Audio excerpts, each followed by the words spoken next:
The world is upside down. We're currently living through a time of revolutions.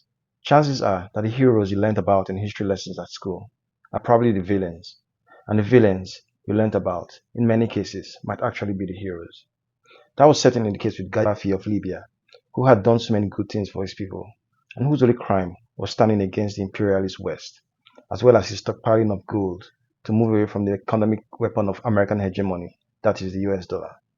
That was certainly the case with Saddam Hussein, and in many regards, that was almost certainly the case with Mugabe and Idi Amin. And today, currently, it is certainly the case with China, Russia, North Korea, and Iran. Now, I'm not saying all these men were perfect or are perfect. I'm just saying that a lot of the time, what we call dictatorships in modern speak has almost always been as a response to Western imperialism. The events happening right now in the Middle East has forced America and the West to show their hands. That there really is no international law based on equality and justice and the recognition of the fundamental human rights of all people, but rather, as you notice, they like to say, an international rules-based system where the West, and America in particular, get to make the rules, while the peasantry of the global South, the global majority, have to follow these rules, rules that are oftentimes fashioned against us. We're living in times where genocide is not really genocide if it's Caucasians who are doing it, and the rulings of the so-called international bodies do not have to be accepted if they do not advance the economic and political interests of the West. It's a mask-off moment, guys. For a long time, America and the West have cosplayed as benefactors to the world, as beacons of morality, freedom, and democratic rule.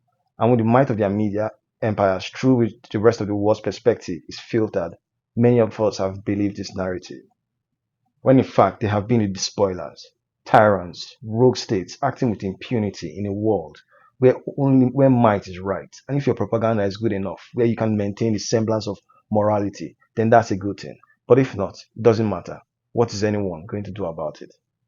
See, because white supremacy is such a crafty and insidious thing, many of us who started waking up from the matrix, who started realizing that something about this world that had so much abundance and yet so much inequality, misery, death, and suffering, that something was not right. Many of us naively thought that it was the teething problems, in the birth of these new African states, the lasting effects of colonialism that just needed some time to fade away, to work out the kinks, and also the lasting legacy of the white man's religion. But all of that, especially the religion, is the decoy that will have any intellectual person who is even suspicious of the way things are, chasing their tails for many years, and yet failing to see the true nature of the problem. Because our history has been destroyed and replaced by the white man's version of events, a lot of young Africans don't realize until much later that colonialism and slavery were the founding forces behind capitalism. That for many years in history, there was a great battle between competing economic systems, and it was the wealth and the largesse from slavery and colonialism that tipped the scales and gave the West the power and the leverage it needed to destroy all other competing systems. Let me be clear, and I don't say this lightly.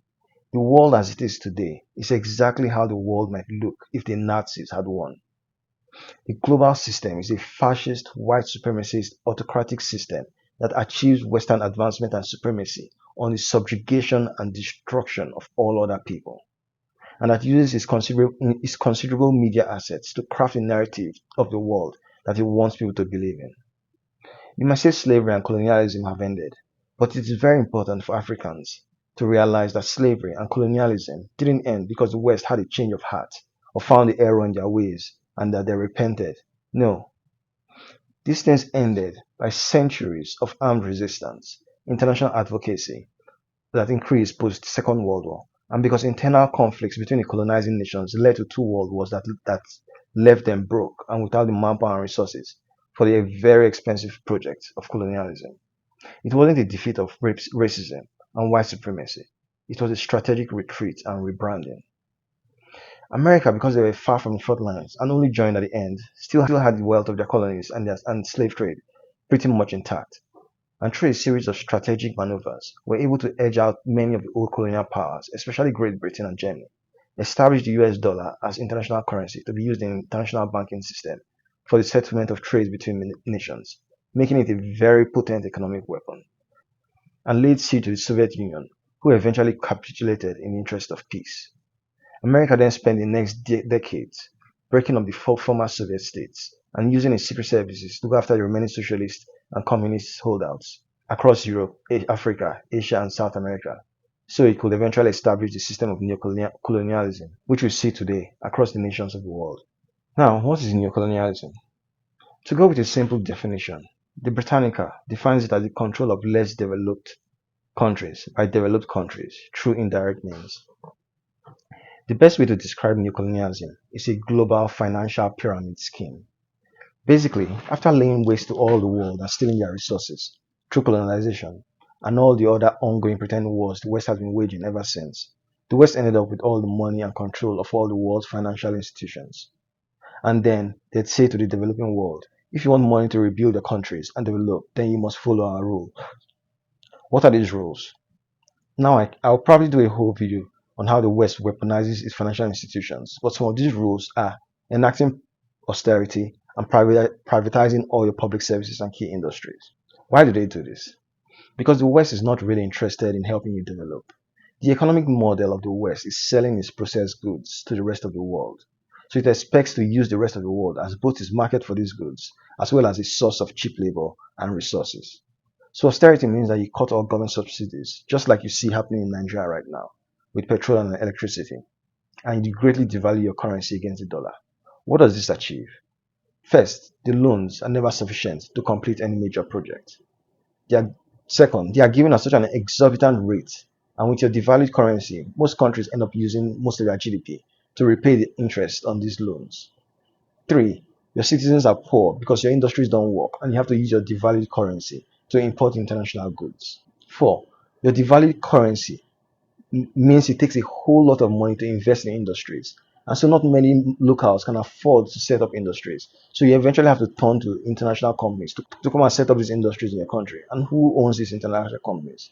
The West, who step in, set up these industries, and end up repatriating all the profits to their countries. 4.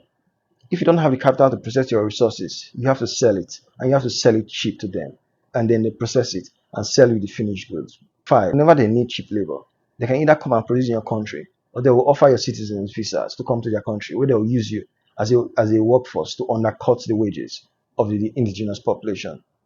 Finally, your poor populations mean that there will always be the threats of unrest. And while you're fighting against each other, you're not developing. While you're fighting each other, the West remains ahead. And while you're fighting each other, you're not fighting against them. The least and the detrimental effects of austerity is almost endless. As you can see, this is a great Ponzi scheme. And the sad thing is, this is not a choice. If you refuse the IMF and the World Bank, then you have to go to private equity. But you can't raise the kind of money that you need for developmental projects internally. So you have to go to the international market. Who are the biggest players in the international market? American financial institutions like BlackRock. And if you then decide that you want to go and look to other parties like China or Russia, they either assassinate you, blackmail you, bribe you, fund your opposition, and give them enough money to defeat you. Try a military coup. If that doesn't work, they sponsor revolutions in your country. If that doesn't work, they sponsor a jihadi insurgency. Yes, now you know what Boko Haram really is about, what Bring Back Our Girls was really about. If all that doesn't work, then they start a separatist movement in your country, like they're going to do in Cape Town in South Africa, like they're doing with Ukraine against Russia, like they did in South Sudan and North Sudan, like they did with Yemen, like they did with Israel against the Middle East countries, like they did with North Korea, like they are doing with Hong Kong and Taiwan against China. Can you see how dirty the world politics is? Can you see how everything is a fiction, a facade of order, when it's all savagery and brute force? If you do not understand the world of international white supremacy, racism, and neocolonialism, then nothing in the world makes sense. To navigate this world, you almost only have to ask yourself two questions. Is this leader that they're talking about in the West, is he a bad person, or are they standing against Western imperialism? This leader they're talking about in the West, are they really a good person, or are they aiding and abetting Western imperialism? These are the only two questions to ask. Once you can investigate these questions and find out the answers to these questions, you will have a clear picture of going on in that country. Now, this brings me to the subject of this video, and how in most cases, dictatorships are often as a direct result of Western imperialism. Ask yourself this question. As a leader, if you are faced with with these two decisions, what do you do?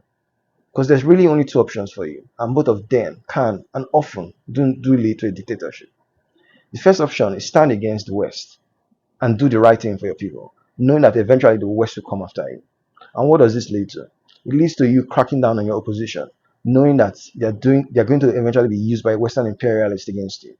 It leads to leaders who know that only once in multiple generations will there be a leader brave enough to break their country out of the grasp of the West, and knowing themselves to be that leader, doing everything in their power to make sure that they remain in power long enough to see the vision of liberating their country through.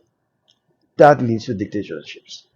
The second option is to give in to the West demands. And when your economy starts collapsing and your people start rising up in rebellion, it leads to you using the army to suppress the rebellion with the backing of the Western powers who just want you to do their bidding. And sometimes even with weapons supplied by them. It leads to the leaders using all their power to remain in office and the West supporting them if you continue to serve their interests. It also leads to dictatorships. And don't be deceived. The West doesn't care about dictatorship and democracy. They have sponsored brutal military regimes and dictatorships across the globe as long as it serves their interests. I want people to understand that the West that you see today was not did not spring out of the ground. It wasn't already developed before the beginning of slavery and colonialism.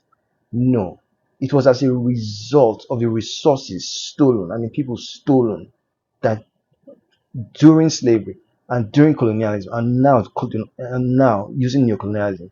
This is how they have developed their nations. Prosperity in the West has a direct and opposite link to poverty in the global South. We have to rethink the meaning of words and concepts. We must get past this dichotomy of democracy good, dictatorship bad, because these words are empty and eroded of meaning by the brutal lawlessness and reality of a fascist Western imperialist world. Because you know why the West pushes these democratic institutions with a 4-year cycle? Because they are easily undermined. If they don't get away with one leader, they have 4 years to plan your ousting, either by sponsoring your opposition, causing trouble internally, or sponsoring rebellions against you. It means governments are focused on short-termism, focusing on short-term projects that will help them get elected in 4 years, rather than projects such as power, industry, transport, and social security that sometimes take decades to accomplish. You might say, but they have a 4-year cycle as well. I want you to know that the entire state of America and many Western countries are fascist states. That means even when their liberals and moderates are in power, their international policy is still fascist. It's two sides of the same fascist coin. Say what you want about China and whether it's a democracy or not. Their style is actually quite ingenious. Do your research on it. It's basically like a training school for leaders. But because China has not had to worry about election cycles, that they've been able to accomplish these incredible developments over the past 5 decades, lifting almost 300 million people out of poverty. The world is a dangerous place, and we need to have a radical shift in our thinking if we are going to have to survive as Africans in the next century. I can't end this without saying that yes, we must support our brothers in rebellion in the Sahel because they are doing the right thing. Don't let the West deceive you into thinking that this is a military dictatorship or a military regime. These words have no meaning in the face of the existential crisis posed by Western imperialism. We need new definitions of things. We have to put situations in context, and we have to find alternatives or hybrids to these binary ways of considering the leaderships of nations.